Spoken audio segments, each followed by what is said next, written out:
He's the urology man.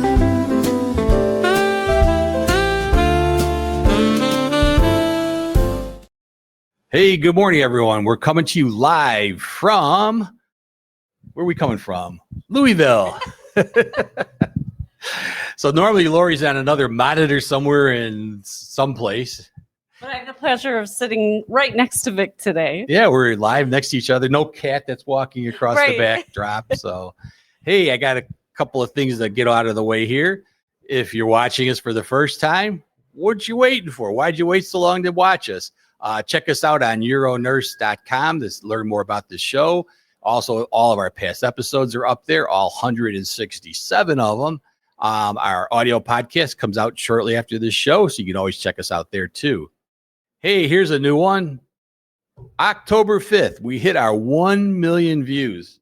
Do you believe that? That is great. And it was also my birthday. Well, there you go. Now I know why we hit 1 million views. Hey, if anybody has any comments, feel free to put them into the comment box. We're always glad to look at those. But we're going to take you through what it's like to come to the conference and be here live. So I thought I'd start with, every conference is located someplace different usually, and there's always something unique to do when you go someplace here to visit. Louisville's no exception, and this was a little visit my wife and I took earlier on. So one of the things I always recommend if you come someplace is check out the local tourist attractions. We're in Louisville, Kentucky, home of bourbon. So guess where we're going? Old Forester Bourbon is a historic American whiskey brand with roots back to the 1870s when George Gavin Brown introduced it as the first bourbon sold exclusively in sealed glass bottles to guarantee quality and authenticity.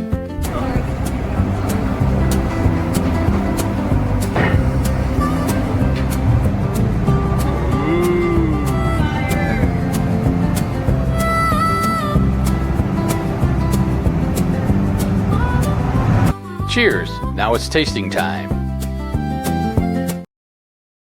If you like bourbon, it's a good place to go. There's some pretty good bourbon here. So that was a little taste of Louisville. There's obviously more to do. We were going to go to the Sluggers where they make the bats, but that got goofed up. So didn't get out there. But I thought I'd share something with you. Now, if you come to a conference, what's the first thing you got to do, Lori, when you get to the conference? Check in. Check in. So let's take a look at check-in. Hey, welcome. This is if the first time you're checking out a conference, the first thing you need to do is go over here to the registration desk. That's where you get to register and get your badge and all that good stuff. So we're going to go do that right now. So just hang on and watch as we take care of that. So here's why I put all these badges on, so that they go on the bottom of your name tag. Gives you a little bling. What can I say? The longer you've been doing stuff, the more of these badges you'll have. So keep coming to a lot of conferences. I think one time I had to drag it on the floor. So unfortunately, I have to overdub this because somehow I didn't have the volume turned on, but I'm showing what the conference room looks like that the keynote speaker is going to be using.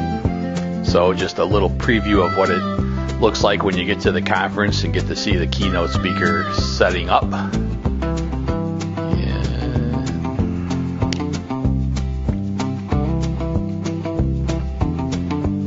Here's what the conference room looks like, full of all the people. Can't wait to hear the first keynote speaker. Interesting, this keynote speaker was also on my show with the Dr. Jeff Sex and Intimacy show.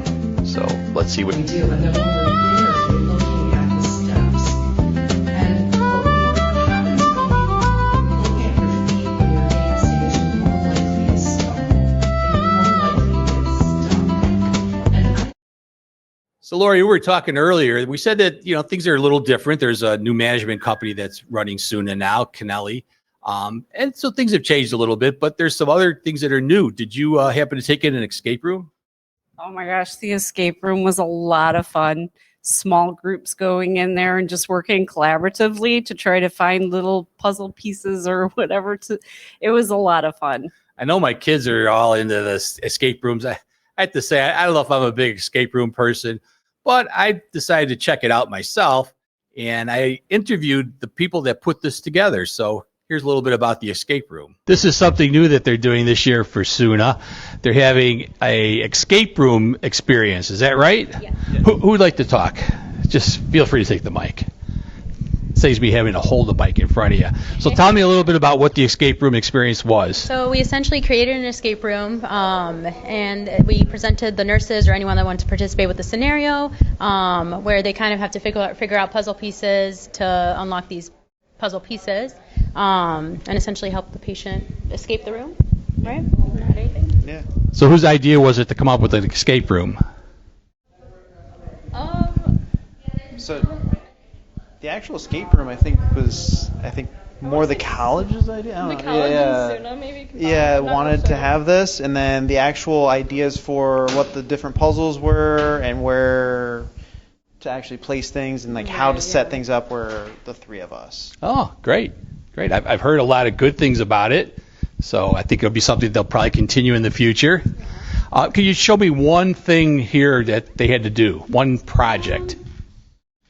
So one of the We won't give away the secret of how it's solved, but just Yeah, so I mean, this thing's actually kind of neat. Okay. They actually had to put a catheter in. They'd select the appropriate catheter, insert a catheter appropriately, a urinary catheter, and then this is actually fluid in here. okay. And it all drained out, and then whatever amount that they got was an answer to a puzzle piece. So they measured the amount that was. Yeah. Different things around the room that Wow. are their puzzle pieces. Well, very good. Well, thanks for speaking with UroNurse today.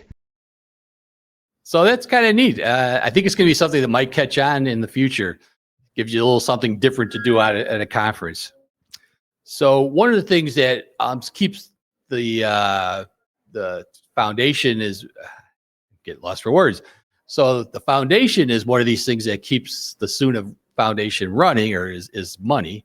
And one of the ways they earn money is by having this giveaway for different prizes and stuff. So I did do an interview with them, and since I'm murdering this right now, and feel free to speak up and correct me if I'm wrong, but have you gone down and seen any of the foundation things they have to give away? I did. There's a lot of nice things down there. Very tempting. All right, so let's go ahead and bring in the foundation. Hello. So, welcome. Hi, Vic. So this is the foundation. This is how you guys make all your money, That's your big money, right? This is our biggest fundraiser every year. Yeah. So welcome to the silent auction. Yeah. And I can bid on anything I want, right? That's right.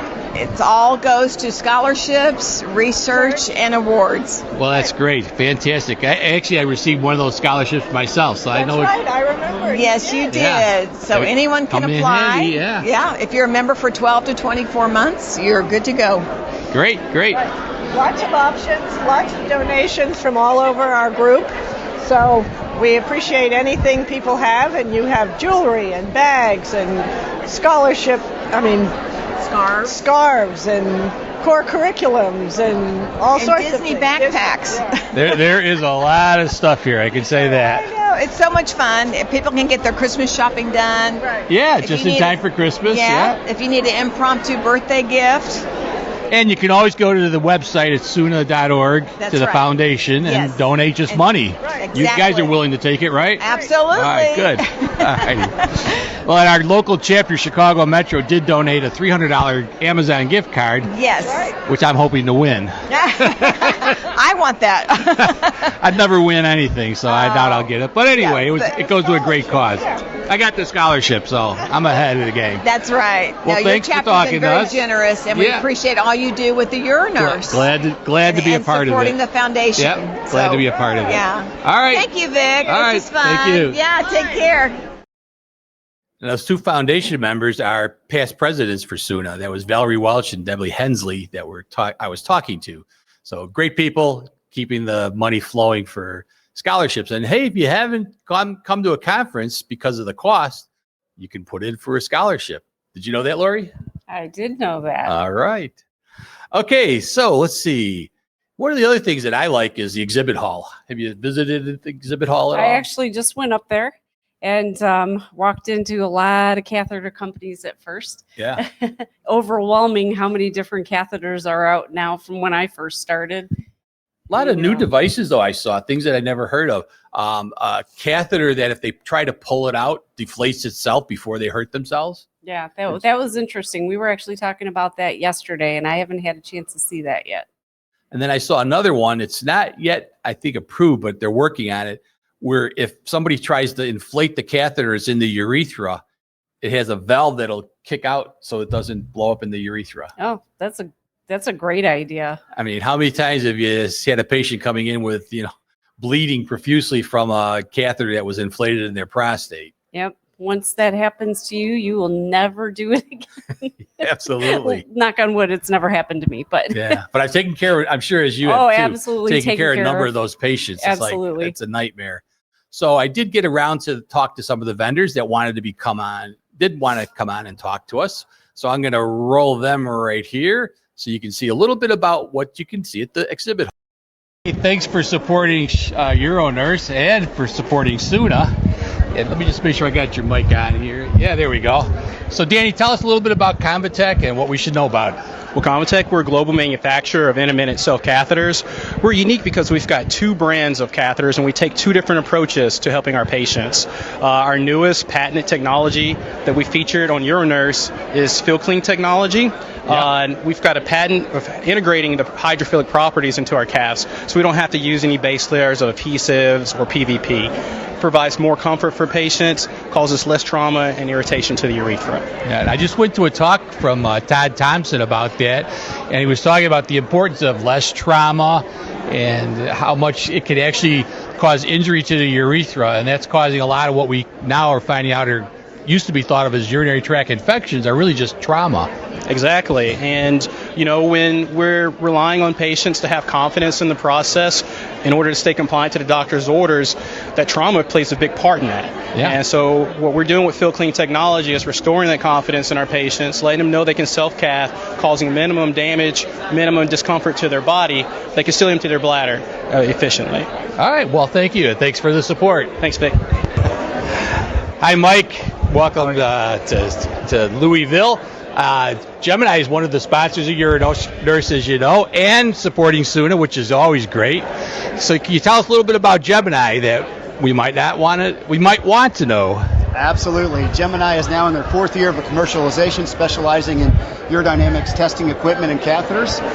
We have software that just gives the customer capabilities to do things that no one else can. Some very interesting stuff here. We're doing extremely well, kind of moving into the academic facilities as we continue to move along, and it's just been fantastic. Any new equipment that came out this year, or any new secrets? We are carrying a new bed this year, a new table. Wow. It's called the Medimatic. It actually has 4 motors in it, so it can actually get down to 18 inches off the ground for wheelchair patients, which is just fantastic. Yeah. We launched it at AUA and got some really positive results with that. So, good. Yeah, absolutely. And that's available now if somebody was interested? That's available now, absolutely. All right, great.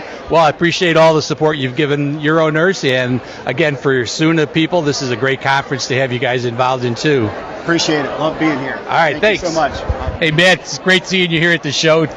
Always great that you sponsored our show, our UroNurse, and that you're sponsored for SUNA. Yeah, happy to be back again. I think this is our 11th year sponsoring SUNA, and our 4th year? I think about third year, because we're 3 years into it. Yeah, UroNurse, you were from the start. Yeah, one of our first sponsors.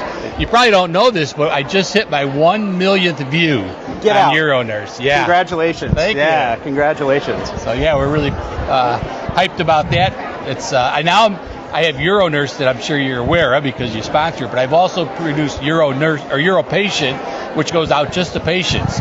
Interesting. So that one's taking off like crazy. I also do a weekly news show now, Monday through Friday, a little 5 minutes, what's latest in research, and that's taking off like crazy. And then, since I'm not busy enough, on Tuesday nights I have Jeff Alba, who's a sex educator. Yeah. He's got a sex show every Tuesday night.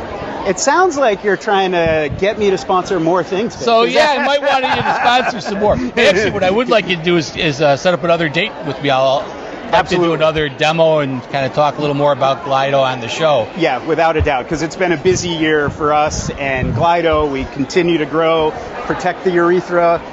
You've been a staunch supporter of protecting the urethra prior to any instrument being introduced into the urethra. Yeah. So.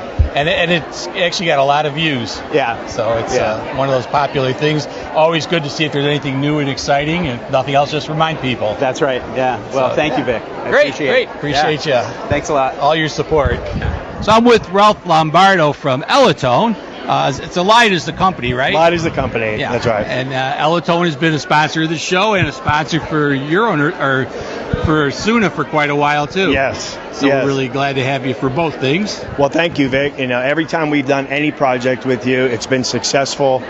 And the nurse practitioners really love, and nurses really love, your show, really love our device. Our device is really growing. Great. Today, 40,000 women will treat themselves with the device. So we're real happy with the progress we're making. Are there anything new and exciting that you have? Yes, the Elitone Urge device was approved by the FDA, and we just submitted all of the data for the male device post prostatectomy, and the study came back really strong. Patients were rehabbing much faster. Very, very good device. Yep. And this is your pad that they're using? That's the pad that they use. What's great about Elitone is it's external, and our acceptance rate is very high, and our return rate for the device is less than 4%. So women use it, they like it, they treat themselves, and it's covered by Medicare, Medicaid in 22 states, and by all the major payers for the most part. So you're treating urge incontinence, you're treating stress incontinence, mixed incontinence. Yeah. You cover the whole works. The whole demographic, and we hope the FDA is favorable with the male device. Now, here's another question for you: is Gloria still speaking on the product, doing She is. She's very active. She's a great CEO. We love her. You know, she had the problem herself after delivering children. I think it was kind of neat to have somebody who could speak from their own, perspective, and somebody who developed the product. So it was kind of neat. I'd like to get her back on the show. She hasn't been on in a little while. Let's get her on. So just connect with me, and we'll get her back on. I'll touch base with you, and Well, we appreciate you, Vic. We appreciate your commitment to the organization and to what we do. You've been great to work with. Thank you so much. Well, thank you. Okay, take care. Right. Oh, I'm glad to get to meet you here again in real life instead of over the internet only. Thank you. One of our newest sponsors, Quick Change, that joined the UroNurse family. It's glad to see you here at SUNA. Well, we love it here, and it's our third show now, and we're going to keep coming back because we find it to be very fruitful for us. And we love surprising all these newbies who it's their first attendance. Yeah. I mean, this product is a revolutionary way to deal with incontinence. Oh, absolutely, yes. And as you know, it's great because the one size and the one shape actually addresses every single type of shape and size of the gentleman's anatomy, and addresses very many situations with leakage when they're having leakage from condom casts and Foley casts. And this is a great way to get rid of the cotties, the UTIs, the macerations. And how much urine does this hold? It holds 500 mLs. 500? That's half a liter. Yeah. Yes, and actually the top cloth here, cloth dries in less than 2 minutes, and so you're maintaining that skin integrity as well. Yeah. And that's, as it says, quick change. The reason is it's so fast to change it instead of like a traditional diaper where you got to try to pull it down. And it is. And for those gentlemen who are in wheelchairs, it's great because they don't have to get out of the chair to change them, and they can just change it right in the chair. So, yes, it holds 500 mLs, dries to the touch. Actually, the gentleman will feel the bulkiness and the warmth maybe because it does hold 500. It'll become heavy, so you'll have to change it. But the cloth being dry after 2 minutes is just amazing because it's going to maintain that skin integrity and just and it takes. And the other thing I want to tell you is it takes one person to change it. You don't need two. There's no lifting or rolling or turning or repositioning. One person can do it in less than 60 seconds. Yeah. Well, and your talk on UroNurse went out because, as I sent some information to you, YouTube sent me my monthly review, and one of the things it tells you is what's your number one video, and it was you guys. Yay! We're so happy. So the word's getting out. People want this knowledge, and we're glad to provide it. Vic Senese from UroNurse. You guys are one of our supporters. I don't think we've met before. No, my name is Mike Mersinger. I'm the VP of Sales here at HR Healthcare. Great. So great product. Can you tell me a little bit about HR Healthcare, what they do, what they provide? Sure. We're HR Healthcare. We are a urology company. We cover everything from the acute care setting in the hospitals all the way to the patient's home. So we've got the Foleys, the kits, the trays in the acute care setting. And then for those patients that need the self-cath at home, we offer a lot of different variety of products and bill and ship it directly to their door. Great. Covered by insurance? Yes, it's covered by Medicare. Our private insurances are growing, but if we're not able to fill it, we actually find other suppliers that can bill and ship the product to our patients as well. So if somebody makes a referral to you, you're going to take care of them one way or the other, right? That's correct. So you're not left high and dry. That's right. We try to make it easy for everybody. And any choices in products, or do you have one product that you prefer to use for patients? So it really depends on the patient, what they like. So we offer everything from uncoated catheters, gel-based catheters, hydrophilics, male, female. Got some great products for patients in the rehab setting. So it really depends on the patient preference, and that's really what we... That's the key, because as somebody who teaches a lot of intermittent catheterization, no two patients need the same catheter usually. That's correct. You're going to find one that does better with a lubricated, one that does one out of lubrication because it slips too much on them. So it's having choice is always a big deal. Absolutely. And our team, they're very well versed not only in our products, but a lot of the competitive products as well. And when they go out and do in-services at the hospitals and rehabs and even in the private clinic setting, they do a great job of really explaining what's best for the patient and the different types of catheters there are on the market. Well, great. I appreciate all your support for our show and for the SUNA group. Yep, thank you. All right, well, thank you very much. It's nice meeting you. Nice meeting you.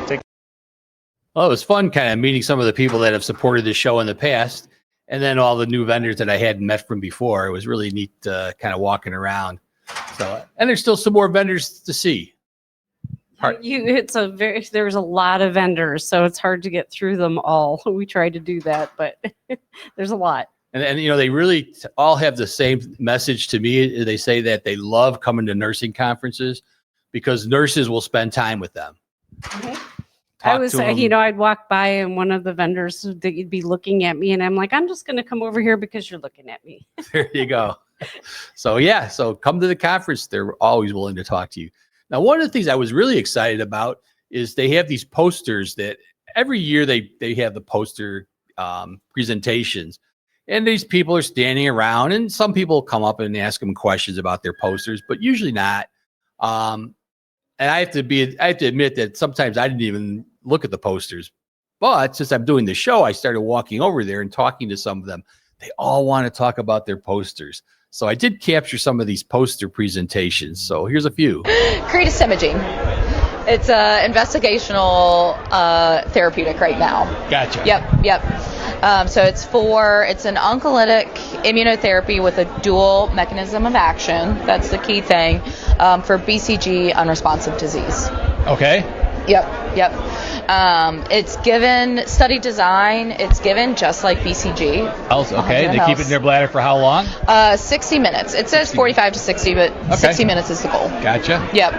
I think the big takeaway is the complete response rate at any time. So this could be after induction or after reinduction. Of course, the complete response at 12 and 24 months. Big thing for me and from a nursing perspective is the adverse events. And the big highlight there is the 1 day median time of adverse events. So a lot of these intravesical therapies, patients will have side effects for 3 to 4 days. Right. And then it's time to come back in the next week and get your next treatment. Just as your side effects go away, you start the next treatment. It's time to come back. So 1 day, I think that will sound really nice to patients who have had BCG, because this is for... Is this given on the same schedule? Same schedule as BCG. Once a week for 6 weeks? Once a week, 6 weeks. And then, again, they can do, if needed, a reinduction, or if they're clear after their first 6 weeks, go on to a maintenance schedule. I see you have a preparation and administration guideline there. Yep. Any special safety handling for this? Just like BCG, the only thing with Credus imaging is you first put in DDM, it's drained, and then the Credus imaging is infused. Patient holds that in their bladder for 60 minutes. All right, great. Yep. Available on market yet, or Not yet. Coming soon? Coming soon. All right. Well, thank you very much. Yeah, that was really neat. If you don't know who Diane Newman is, you should know who Diane Newman is. She is fantastic. Been in urology Great speaker. So she had a poster to present, and you'll kind of see that we're both fanning out over each other. So here's Diane. Diane, great to see you. Thanks so much, Vic. I just love UroNurse. I know you do, and you've been on the show several times. I know, and I just think that you've really created something that's really needed for urology nurses. Yeah, I'm feeling that same way. So and especially really you're so knowledgeable that we need more people like you educating us. Yeah, well, we need more people educated. That's for sure. Right. Because we can't be alive for the rest of our lives. I guess the rest of our lives, but we can't be alive forever. We're going to live forever. Don't worry. Yeah. Are we? Okay. You're working on one of those yeah, studies that's right. too, right? That's exactly right. All right, so let's go over your poster here. Yeah, what are we doing? So, we've been presenting our data for now many meetings, and this is a registry, and I want to commend Hollister because they are funding a registry that we want to hit 500 participants who perform intermittent catheterization. Mm-hmm. Okay, intermittent self-catheterization, transurethral. This poster's on 225 participants in 3 countries, U.S., Canada, and U.K., but recent data, we're up to 273, so we're getting there. Wow. We follow them for 5 years. It's all online surveys. We send them out a survey every quarter for the first year, then twice a year for up to 5 years.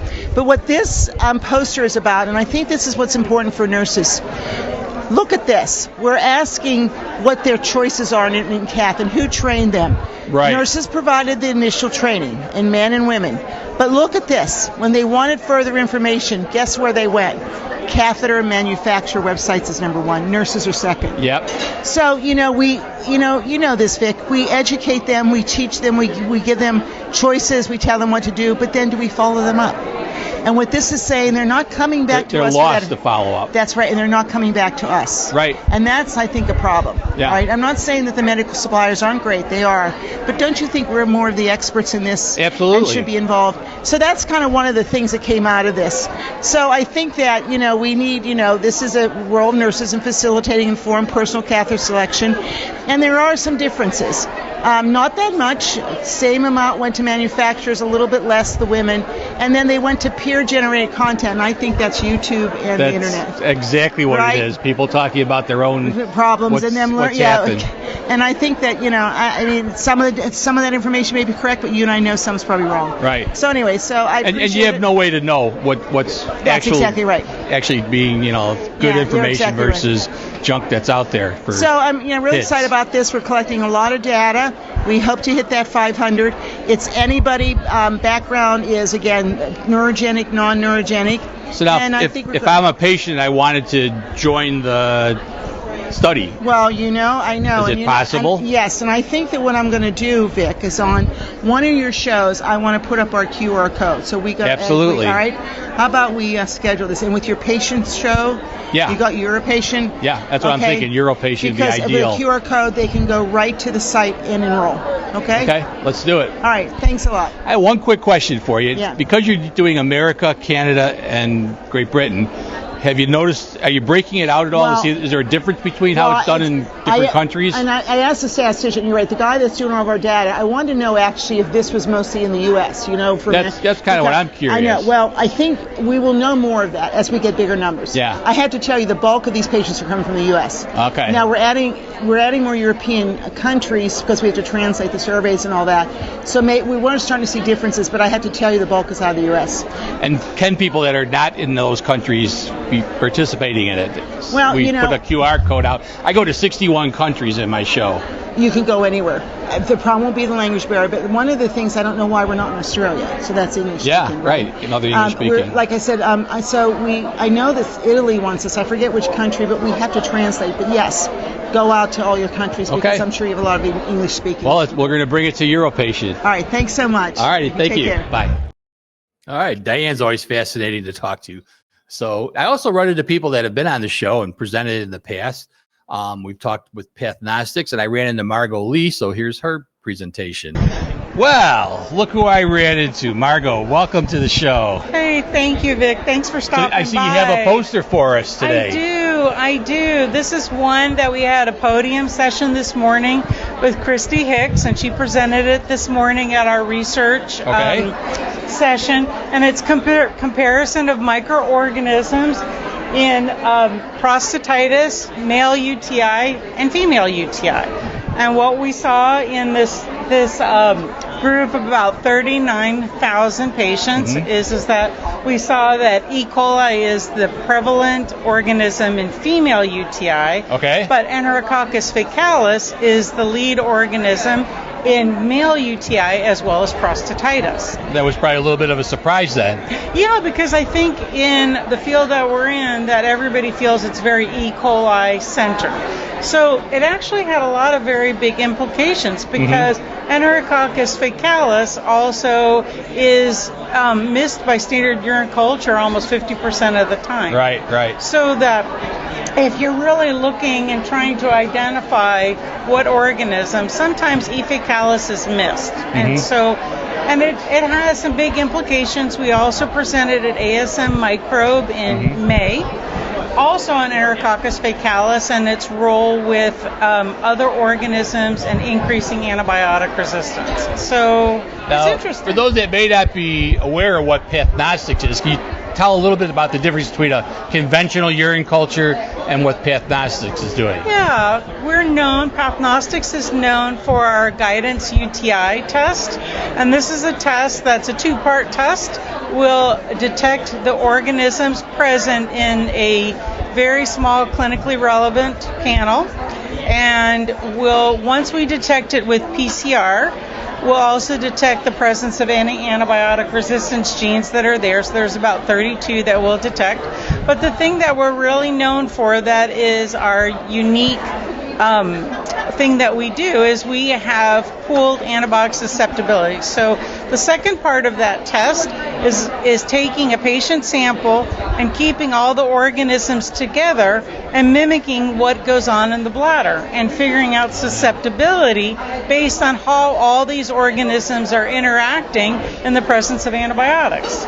So it's almost like a real-time view to actually see how these organisms, when they all are together in the bladder, react to an antibiotic. So it's a nice way to kind of understand what you're going to see before you actually give your patient antibiotics. So. We found with our patients too, sometimes you get patients come in, we'll do a culture, it comes back negative. And they're back because I know I've got symptoms.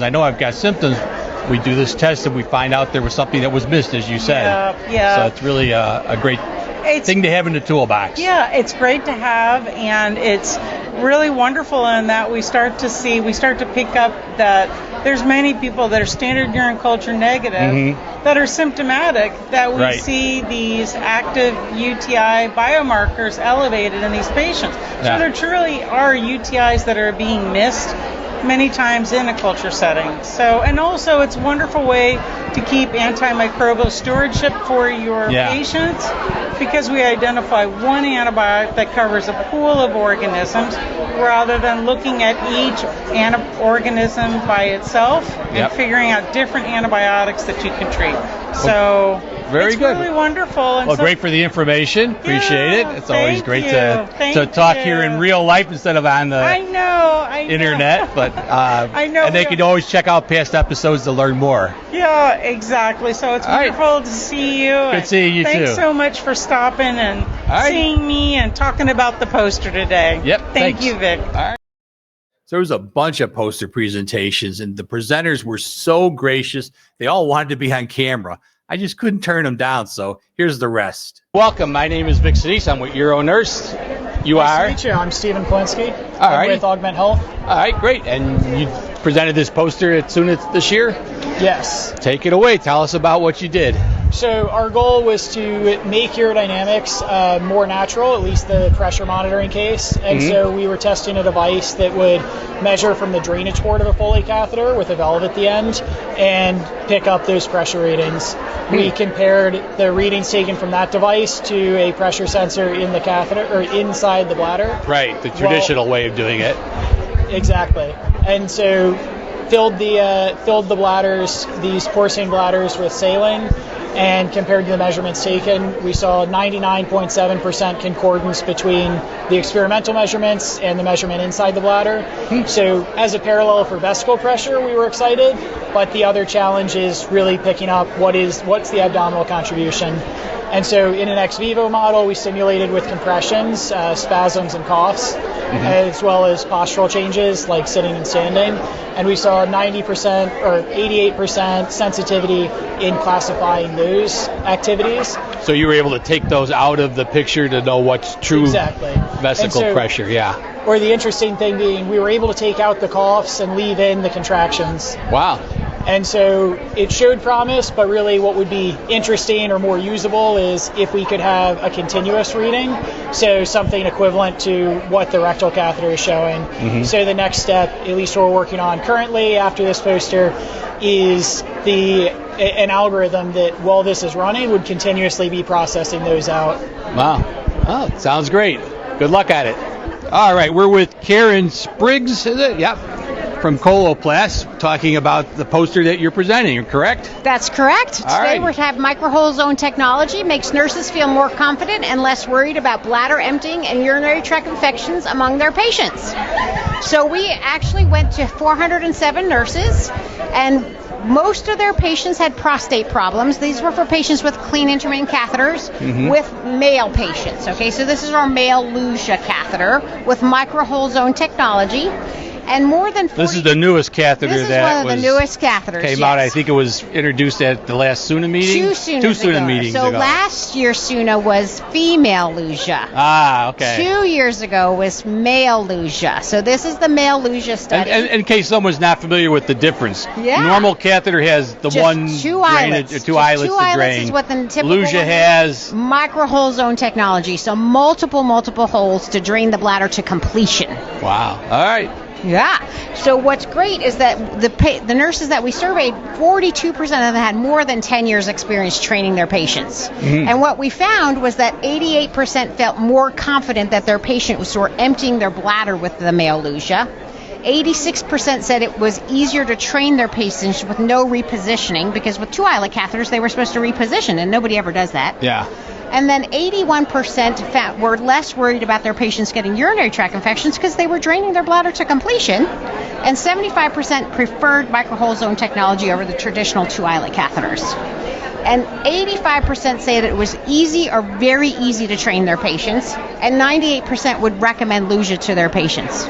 Wow. That's great numbers, right? Those are great numbers. And I've also heard that the advantage of the multi-hole or micro-hole technology, micro-hole technology is you're not sucking in that tissue through one hole because you got that big blast a of lot less mucosal mucosal suction on the bladder wall. Absolutely. And we're finding that mucosal injury can be what causes a lot of these symptoms. Yes, it will lead to more sediment in the urine, leads to more sloughing of the urethral tissue off of the mucosal tissue off the bladder, therefore reducing the risk of urinary tract infections. Well, good. Thanks for presenting your poster. Yeah, thank you for having me. Yeah. I love it. So I'm walking by and I see this title, Chew to Poo.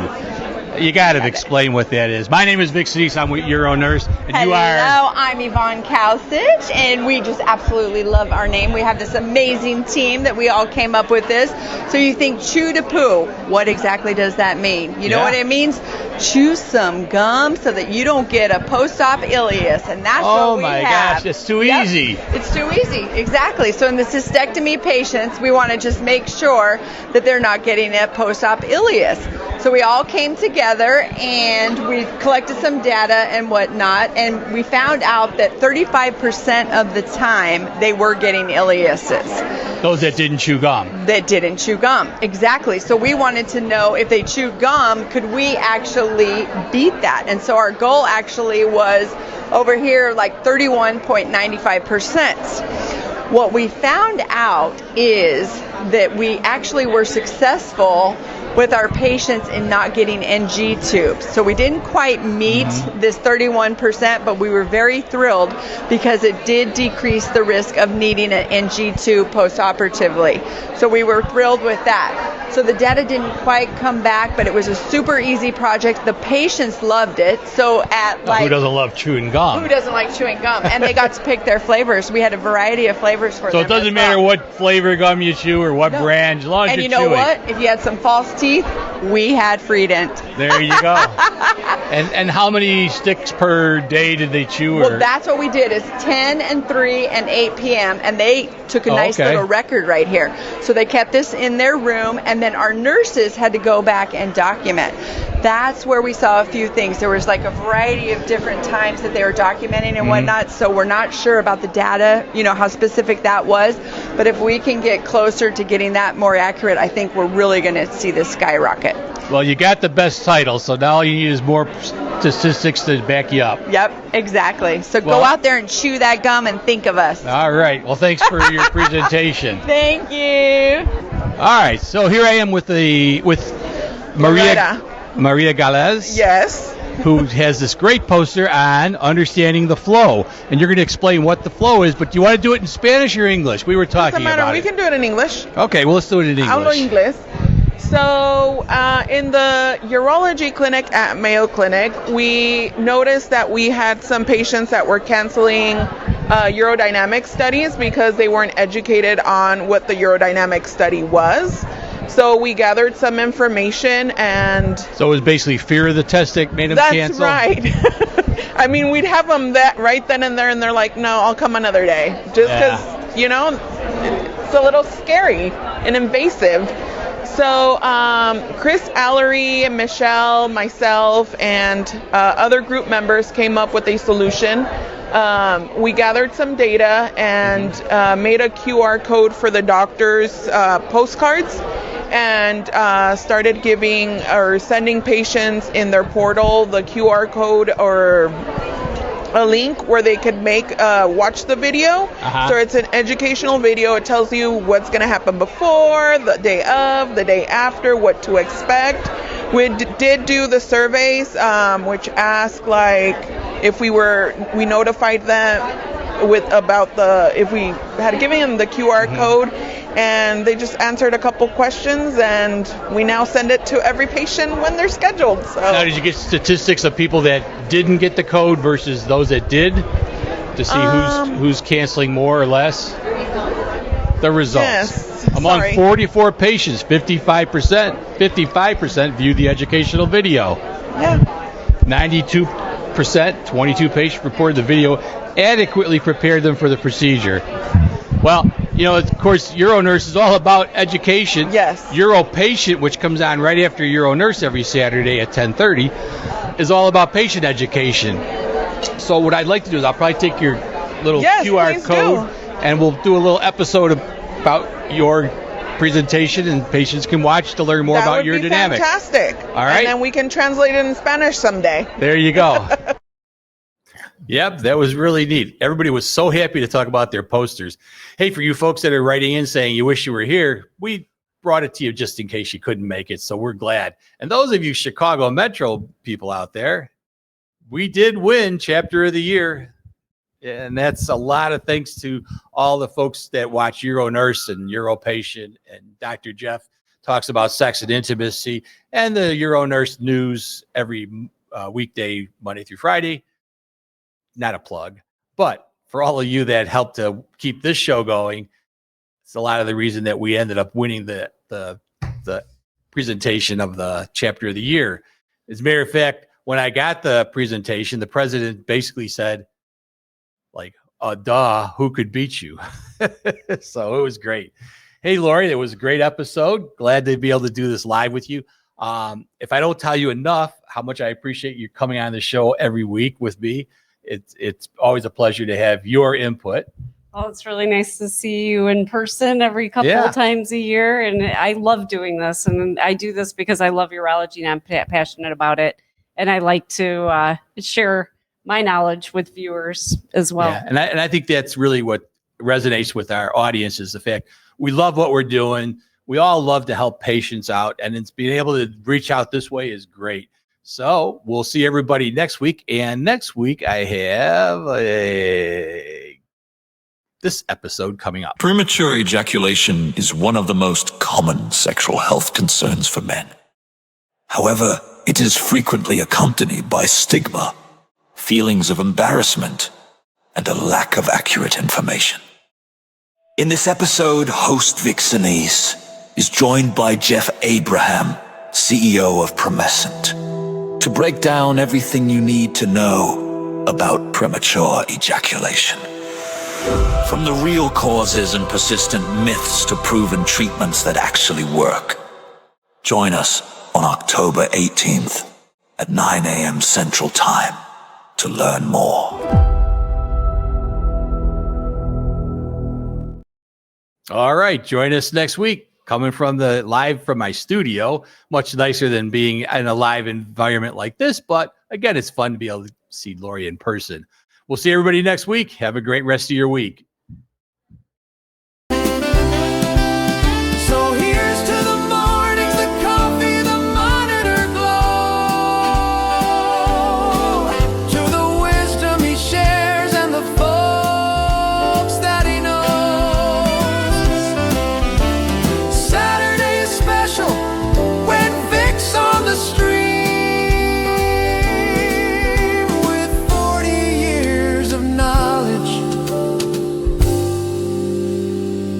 and a head full of dreams.